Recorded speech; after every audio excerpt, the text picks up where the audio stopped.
Hello, America, and welcome to another episode of the Ultra MK podcast, where together we are reversing the narrative. I am your host, Matt Kennedy, and on today's show, we're going to be diving into the topic of Israel. Some of the things that we know about Israel, some of the things that the establishment wants us to know about Israel, some of the historical background of Israel, and what is the relationship between the United States of America and Israel, and what does the Bible say about Israel? These are all things that I find are very important for us to sift through, and who better than to help us sift through this information than my friend Nathan Charlan, also known as Politibible on Instagram. You're really going to learn a lot in this episode, as so will I. So stick around and let's learn something together.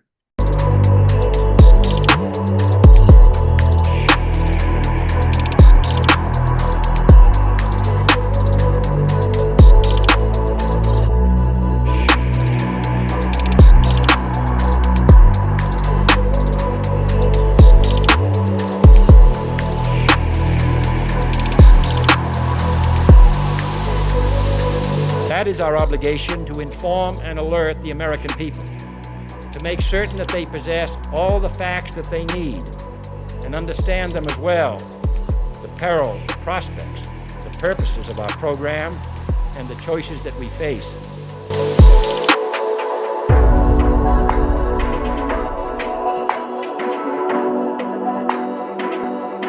Nathan, what's up, my friend? How are you? Hey Matt, it's great to be on with you on your show again. Dude, I'm so glad that you texted me the other day, and because I like checking in with you because you're a family man. You put your family first, but you still find time to keep up with some of the current events of what we're seeing and what we're not understanding. And once again, I think you're the by far the best whiteboard teacher I've ever met. So thank you so much for Well, coming thank you. back on the show and for helping us dissect this behemoth of a situation of Israel and that small New Jersey-sized country and how much influence they've had upon a big country like America, and what we should look at when it comes to our current relationship versus our past relationship in biblical times and what that looks like. So I'm here to learn just like my audience today, and I'm really happy to see you back here on the show. And part of this is me learning too. These are questions that pop up in my mind based on following the news, politics, what's going on.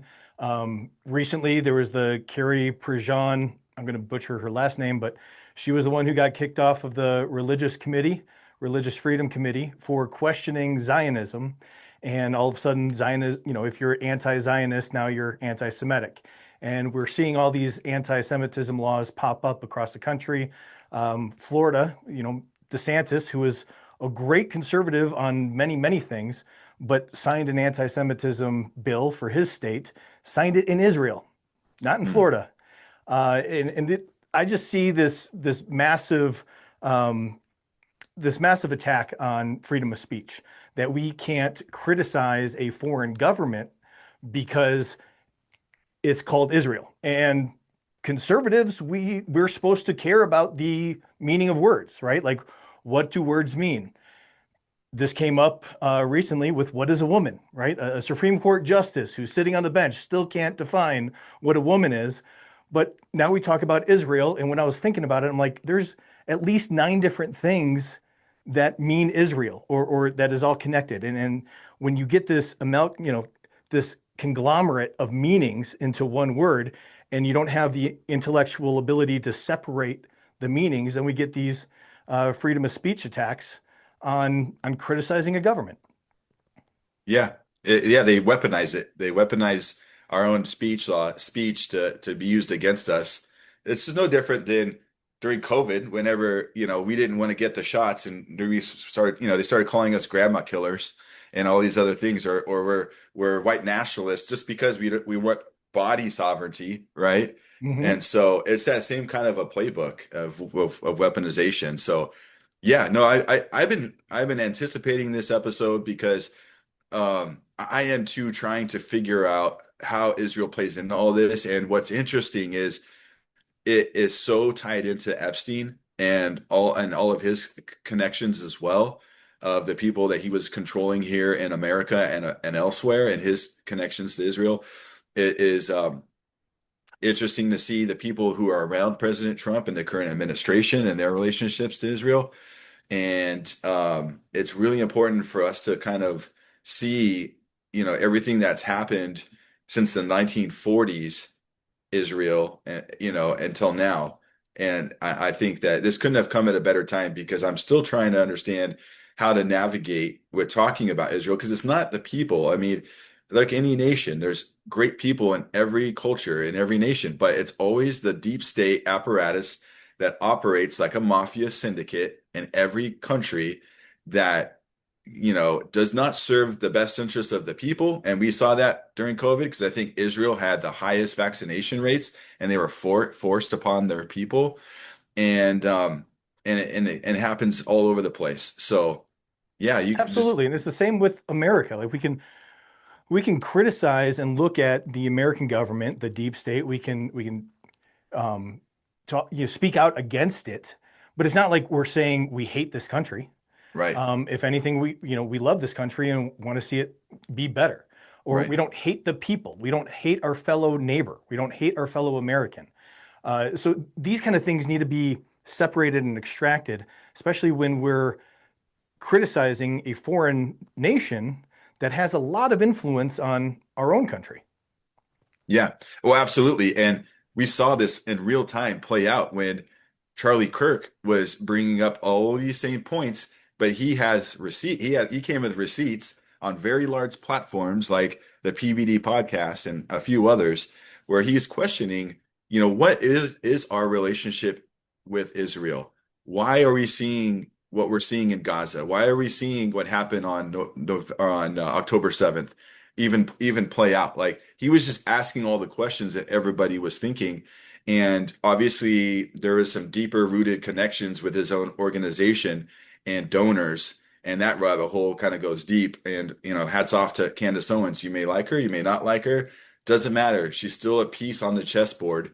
And her job was to dig into all of those connections to TPSA and to Charlie Kirk. So, if he's in Valhalla, and that's a whole nother conspiracy into itself, Charlie, if you're out there, we're unpacking this for you, brother. And thank you for all the hard work that you've put into conservatism and bringing young people, Gen Zs, into the forefront of this battle. And but Nathan, I'm really interested to see how this tutorial is going to come out, because I'm really interested in this topic. So this was my own deep dive. I might not get everything right, or there might be more that I'm missing. Of course, we can go into, there's a whole other rabbit trail for me to go down about what Semitism or Semite means. It's actually descendants of Shem, one of Noah's sons, and explaining that, and how by Israel hijacking that word, anti-Semitism, that word means a whole lot of more groups of people than just those who are living within Israel or those who call themselves Jews. But I didn't get into that. But what we'll do is I'll take you through kind of the 9 different things I found that mean Israel, right? It starts off with Jacob. So we got Abraham, Isaac, Jacob. Jacob's new covenant name. That's when we first are presented with the word Israel. And that's in the book of Genesis. Then it's carried on with Jacob's biological descendants, the 12 tribes. It later becomes an ancient covenant nation state or kingdom, a theocracy. It's tied into a religion, right? It's the religious tradition. Judaism emerges from it. Israel is also an ethnic identity. If you're an Israelite, you have your own ethnic identity as your own people group. It's a cultural identity. A lot of the culture comes from the book of Genesis, Exodus, Deuteronomy, all of these festivals and culture things that they still carry on today, but it becomes a cultural identity. Today, now it is a modern geopolitical nation state from 1948 to the present. That also ties in a political movement called Zionism, which is a modern nationalist movement, and it is the current Israeli government leadership. All of that means Israel. And so when we talk about Israel, what are we talking about? Israel wears many hats. It many little hats. True story. So I start off with the biblical covenantal kingdom. All right, in Genesis 32:28, that's where we first hear Israel mentioned. Jacob meets what, as Christians, we believe is a Christophany, a pre-incarnate Christ figure that he wrestles with all night. That pre-incarnate Christ figure actually dislocates Jacob's hip. And in the morning, he says, "Your name shall no longer be Jacob, but Israel, for you have striven or wrestled with God and with men and have prevailed." So Israel, the Hebrew meaning is he who struggles or wrestles with God. That's where we originally get it. Then after Genesis 35:10, the name is reaffirmed and Jacob's descendants become the sons of Israel. That's mentioned in Exodus 1:1. So it's the 12 tribes of Israel. They are a covenant people that are delivered from Egypt to a promised land. They are run as a theocracy. God is their king. God runs and gives them the laws by which to abide by. So biblically, they are a kingdom of priests and a holy nation. That is from Exodus 19:5-6. They are to be a people holy to the Lord, Yahweh, your God, Deuteronomy 7:6. So they are a people group, ethnic descendants of Jacob. They're a theocracy by government. They're bound by covenant law, the Torah, and they're chosen for redemptive purpose. They are not chosen as an ethnic, superiority. They're not an ethnic superiority. Genesis 12:3. This is often quoted. One of the most funny interviews was with Ted Cruz on Tucker Carlson, when he quotes, why do you support Israel? And he quotes Genesis 12:3. Well, that was well before Israel was ever mentioned. Genesis 12:3 is a promise that God makes to Abram. The promise of blessing and curse made to Abraham. It was not made to a nation state. It was made to the seed of Abraham. And he promises that in you, in Abraham, in the seed of Abraham, all the nations of the earth will be blessed. Not just one, but all the nations of the earth. And this is where, as Christians, we believe the Messiah. The Messiah is the culmination of that promise, that all the nations are blessed through Jesus Christ and his calling of grace to us, and the calling of everlasting life by having believed in him, his death, and his resurrection. I'm gonna do this. I'm gonna go ahead and toggle between the whiteboard that you sent me earlier. So I'm gonna Yeah. bring that into bigger. Continue on with your presentation. I'm gonna just make what you're pointing out bigger so people can read along. Okay. All right. So they are a theocracy through basically Judges, and then into 1 Samuel, they start calling that they want to be like all the other nations. They want a king. So about 1000 BC, they became a united nation state, a kingdom, first under King Saul, then later under David, and then Solomon. The capital was established as Jerusalem, that was established by David. After Solomon, they have a civil war. The nation splits. You have the northern kingdom, Israel, where you have 10 tribes, and you have the southern kingdom, Judah, which has 2 tribes. In 722 BC, the northern kingdom falls to Assyria.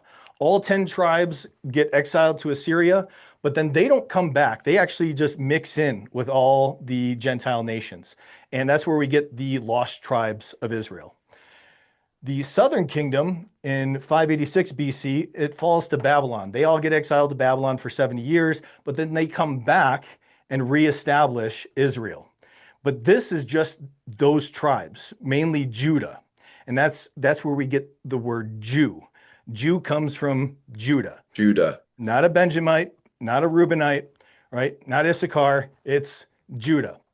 And so they reestablish the kingdom. They reestablish their nation.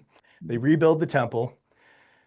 And then later, we have Israel developing the religion or Judaism out of this. So out of Babylon, they they were exiled. They weren't following God's laws. And so they became very rigid after returning from Babylon to following laws and actually making even more laws. And this is where we get like all the different laws that Jesus was fighting the Pharisees against in the New Testament Gospels. Like it was something like if you even spit on the ground on the Sabbath and made mud, right? You were working, and that was a sin. And that's why Jesus used that to cure the blind man of his blindness. So the religion of ancient Israel is a covenantal worship centered on Yahweh and the temple. After the Babylonian exile, and especially post 70 AD with the temple destruction, everything's gone. The sacrificial system's gone. Israel's basically wiped off the map. And then the land is named Palestine by the Romans. Palestine never becomes an actual nation state. It's just the name of the region. And the Judaism, it develops into rabbinic Judaism, eventually creating the Talmud.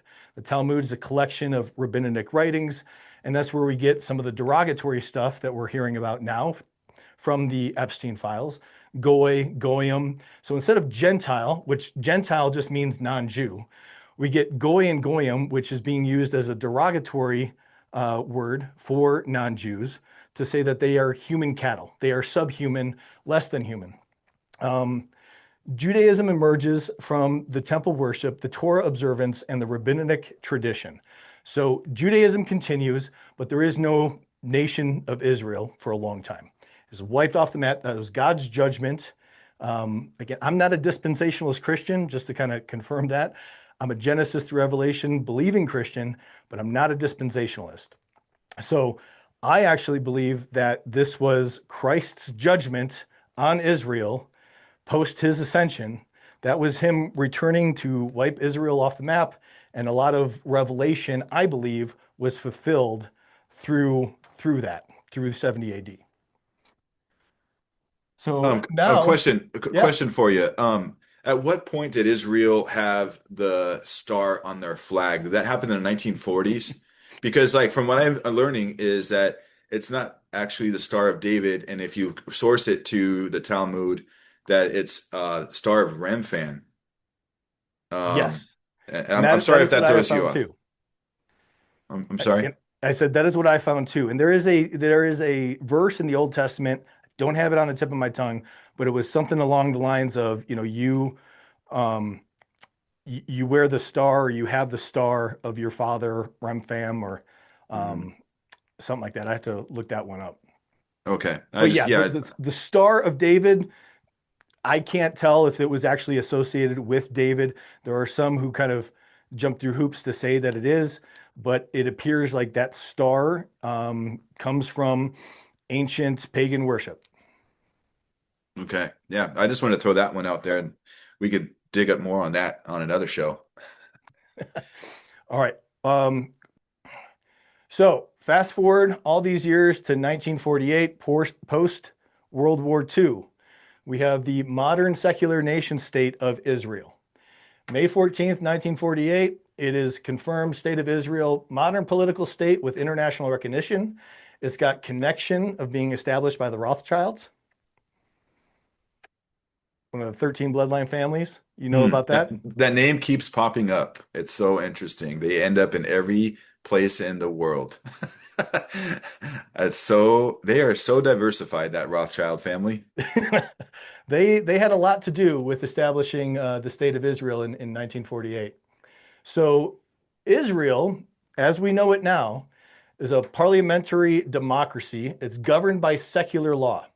Now, Jewish identity shapes the character of the nation, but it's not necessarily a religious country. All right, it's a secular nation state. The capital, again, is claimed as Jerusalem. But a key thing to note is, again, dispensationalists would disagree with me, but this is not identical to biblical Israel. This is not identical at all. And you Now, know, now, can the same argument be made, Nathan, about America, about we've been founded as a Christian state, but has, I mean, kind of now turned into a secular state? Because not everybody who lives here, I mean, we in the Constitution, you have the freedom of religion. So, I mean, is it similar or is it different?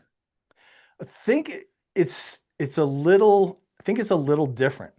I mean, Israel, biblically speaking, the religion was very baked into the culture and the nation state itself. There wasn't much separation of that, right? The king would still participate in the temple worship, all of that. It was life for them in all different aspects, cultural, religious, and and supporting their country. So it was all baked in. But now, like America, I would say, yes, America was founded on Christian principles. We may have one time been a, majority Christian nation, but are we today? Absolutely not. I don't think so. I Yeah. think we're a modern secular nation state, just like Israel is right now too. Yeah. Yeah. Especially since the open border policies and us bringing everybody and their grandma in the world into the country, it's totally a melting pot now. Yes. But I see, yeah, I see the point you're making though. It's the origin and the founding of these nations.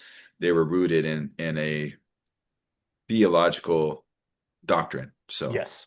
okay. And a lot of dispensationalists will disagree with me, but these do not equal each other. So the biblical state of Israel does not equal the modern secular nation state. And they use the same name, but again, just because you use the same name doesn't mean it has the same meaning. Israel as Zionism. So it was originally a political movement in the 19th and 20th century. It was advocating for a Jewish homeland. 1948, they got their Jewish homeland. Now it's kind of this mix of secular nationalism, religious hope, but really it's morphed more into a nationalist and expansionist movement.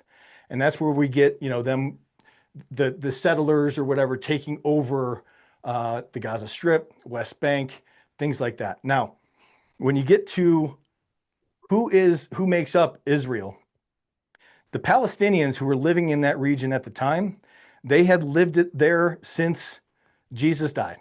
So a lot of those original Palestinians, if you look at the DNA, they have more DNA that would line up with those of Jesus and the tribe of Judah than a lot of the Israelis that live there now do, because a lot of those Israelis are Ashkenazi Jews who came from Europe, Europe. who converted to Judaism, came down from Europe. And Was that so in the 1940s? Was that lot longer before that?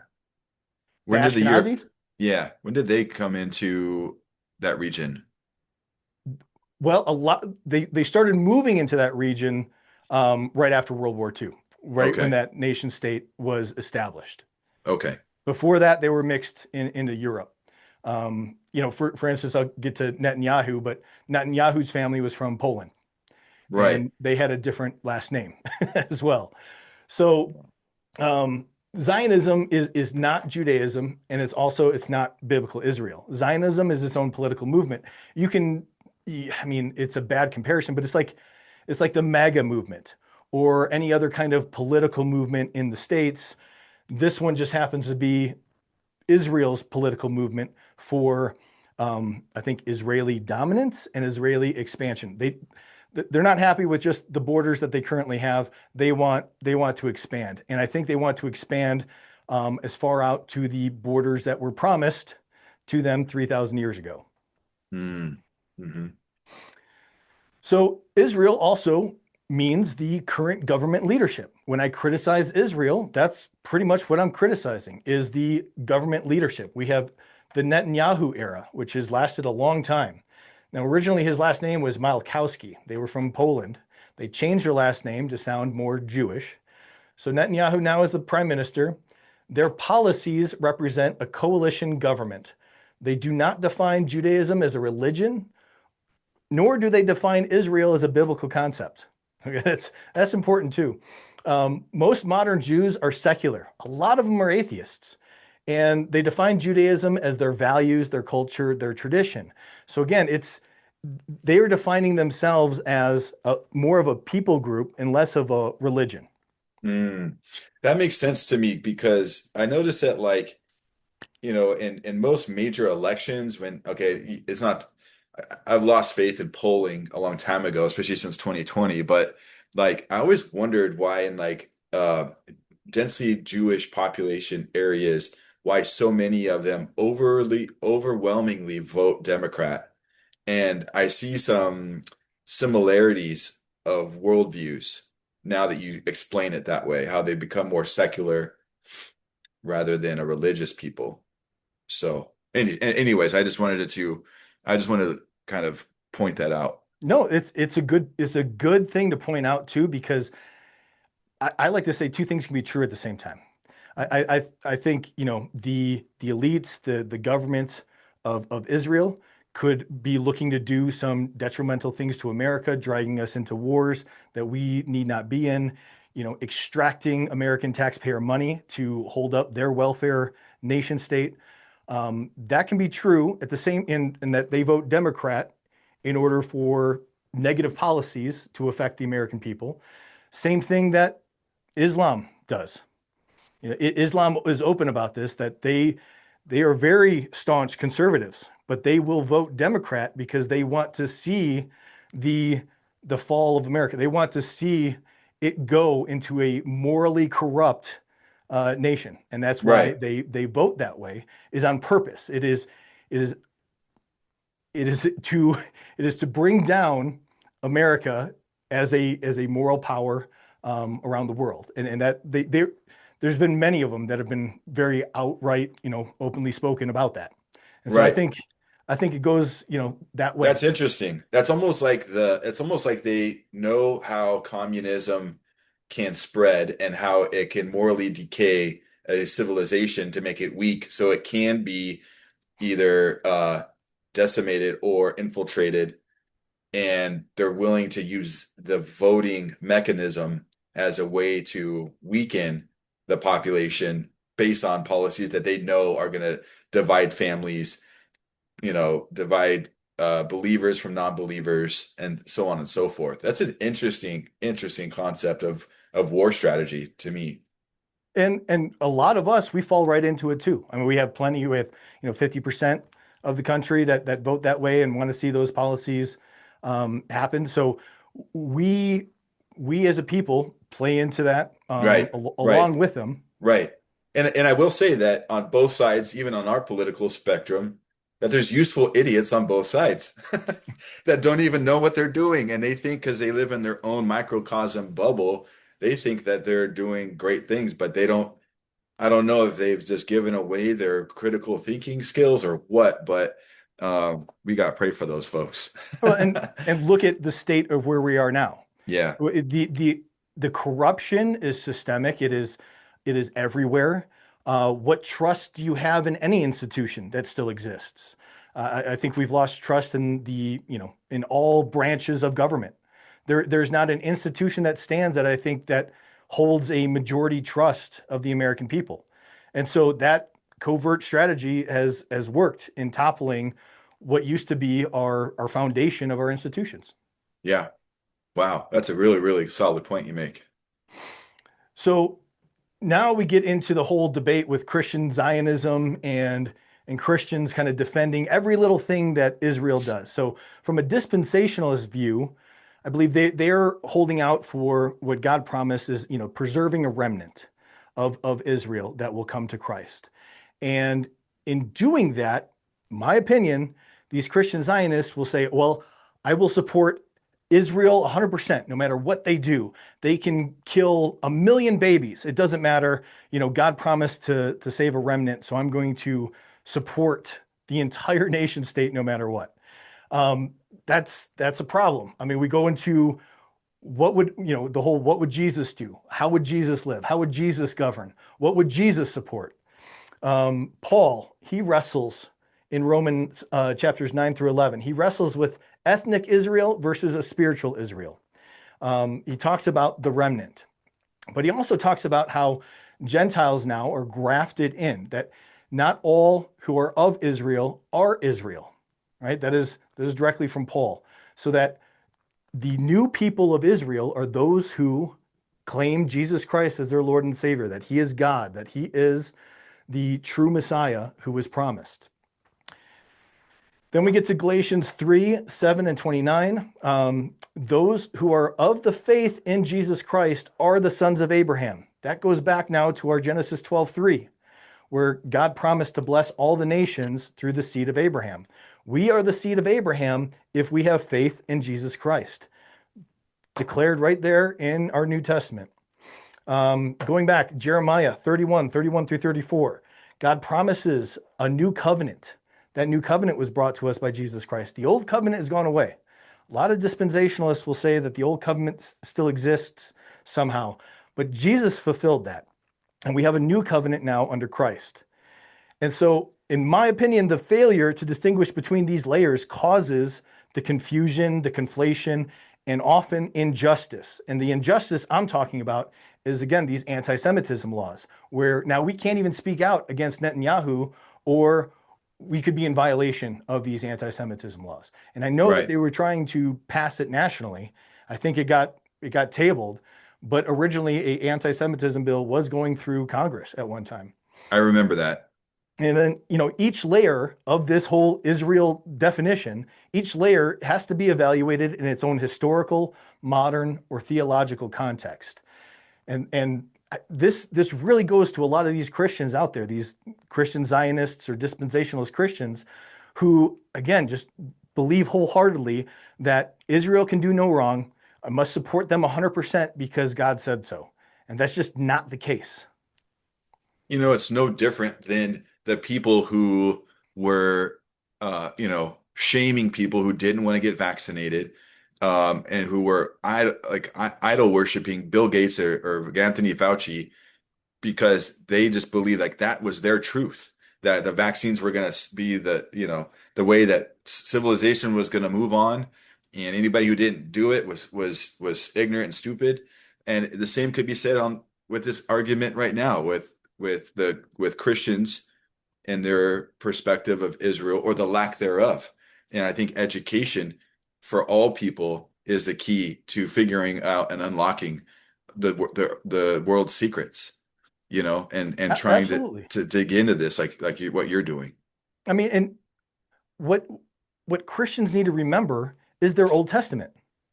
How many times did did God's nation, Israel, how many times did they turn away from God? How many times did they offer their children through the flames to Molech or Baal?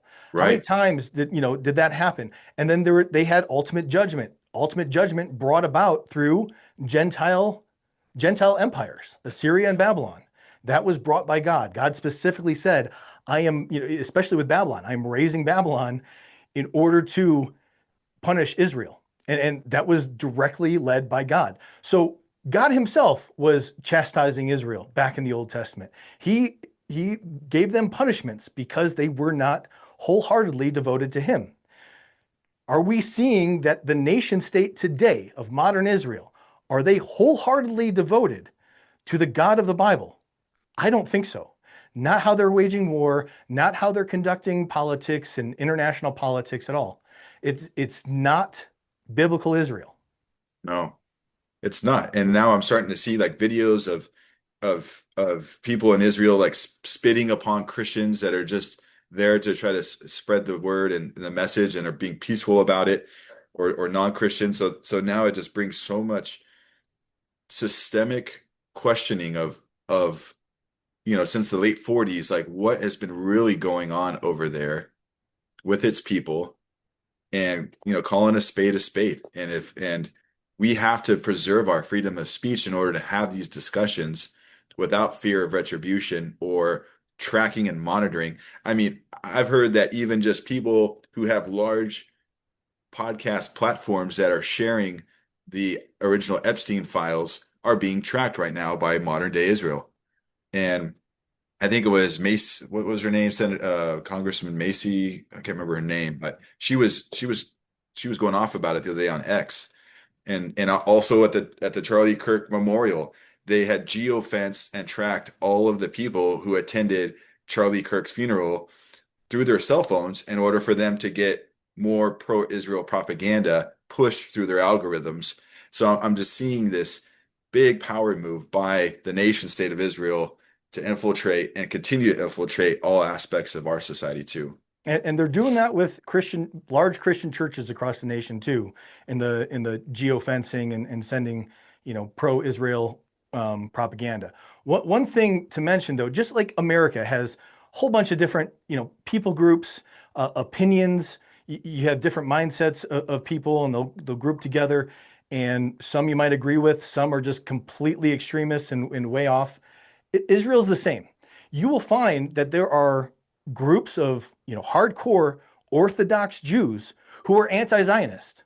Hmm. And some of them actually say that the nation state of Israel should not exist, that the punishment by God is not complete, that they said, Israel should not be a nation.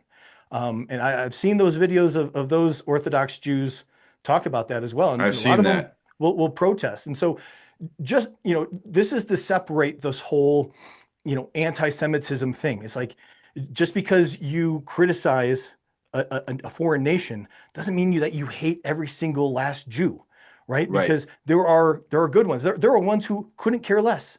There are right. ones who are secular, and then you have others that are completely about, expansionism and wiping Gaza off the map, and they're bred with hatred in their heart.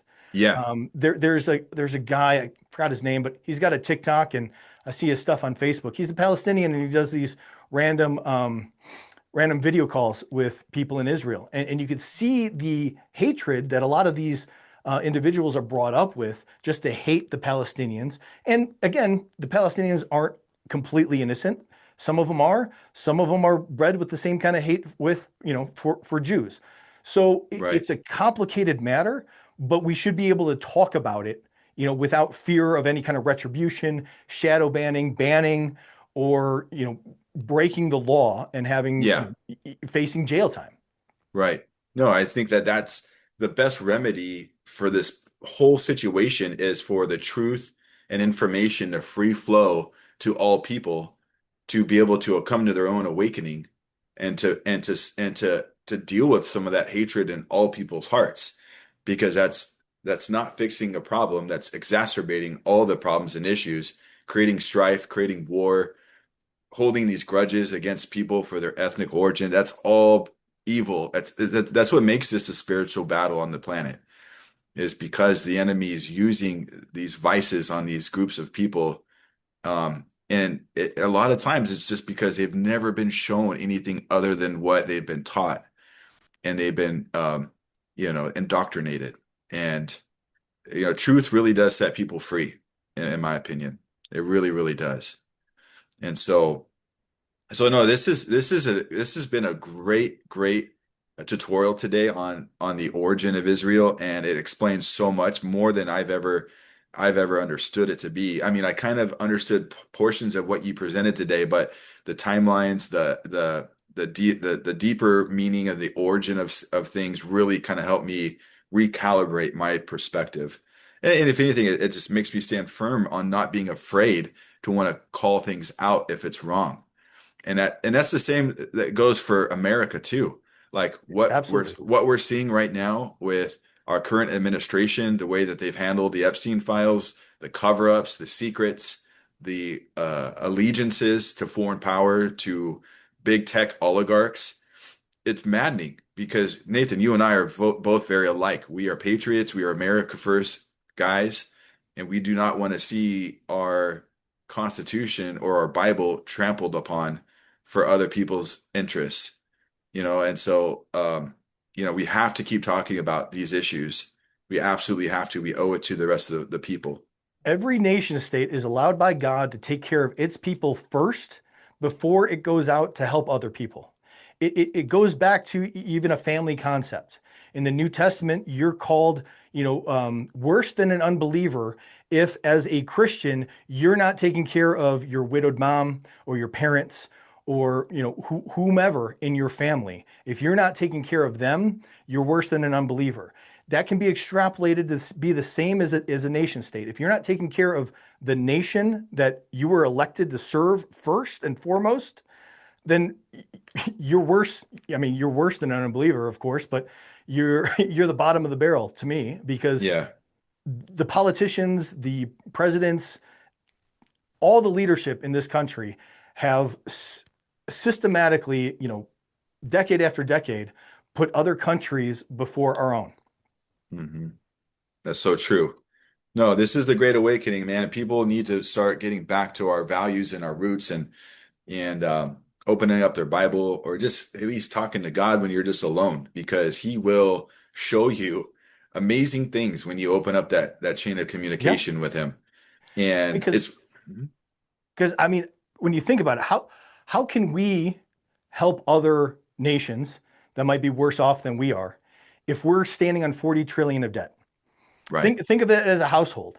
Like if you were 4 million in debt, are you borrowing more so that you could give to your neighbor?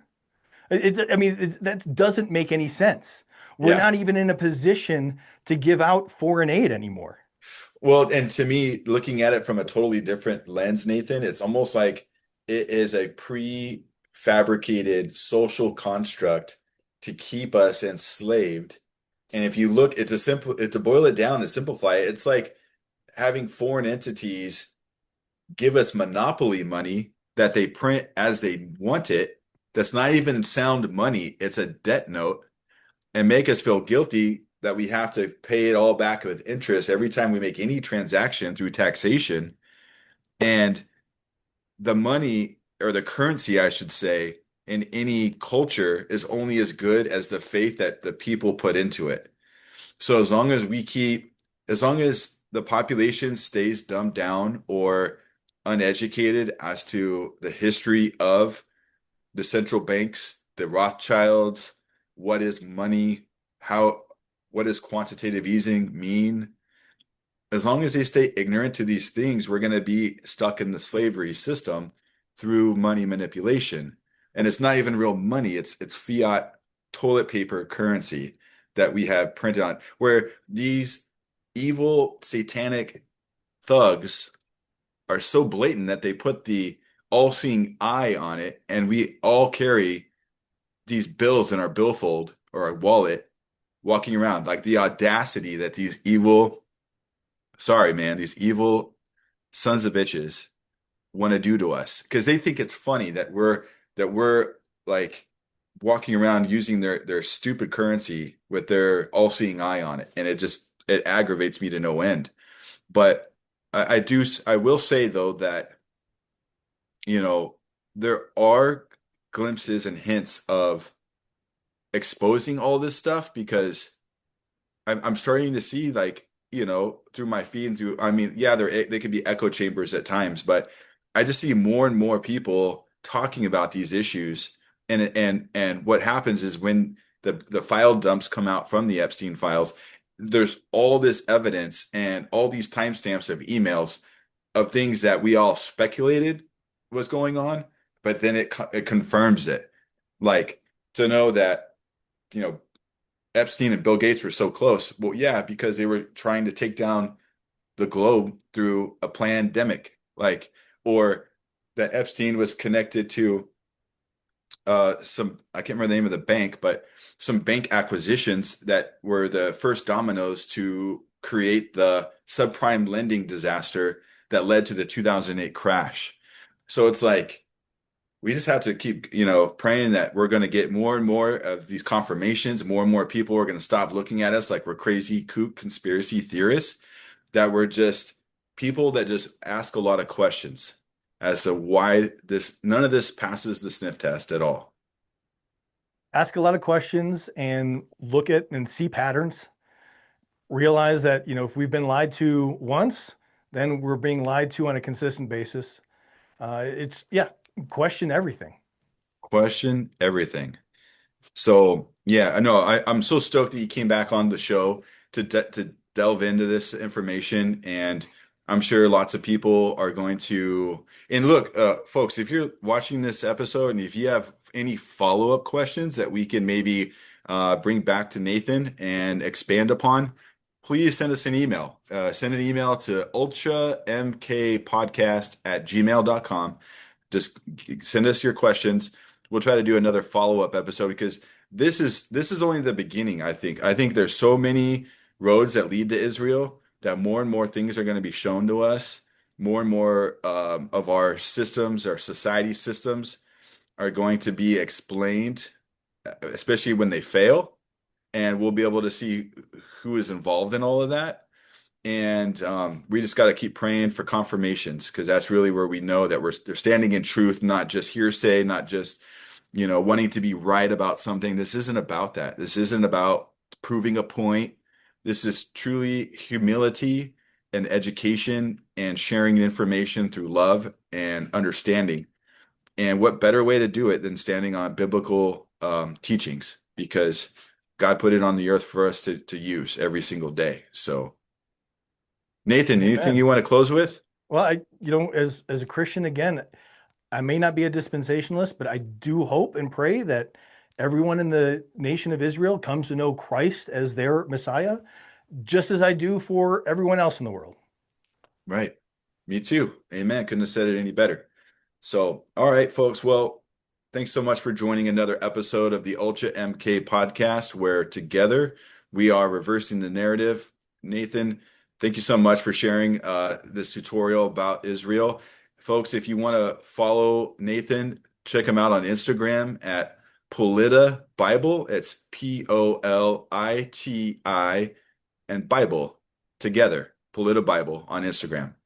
All right, Nathan, I'll catch up with you soon. I can't wait to do the next whiteboard tutorial with you. Thanks, Matt. All right, talk soon.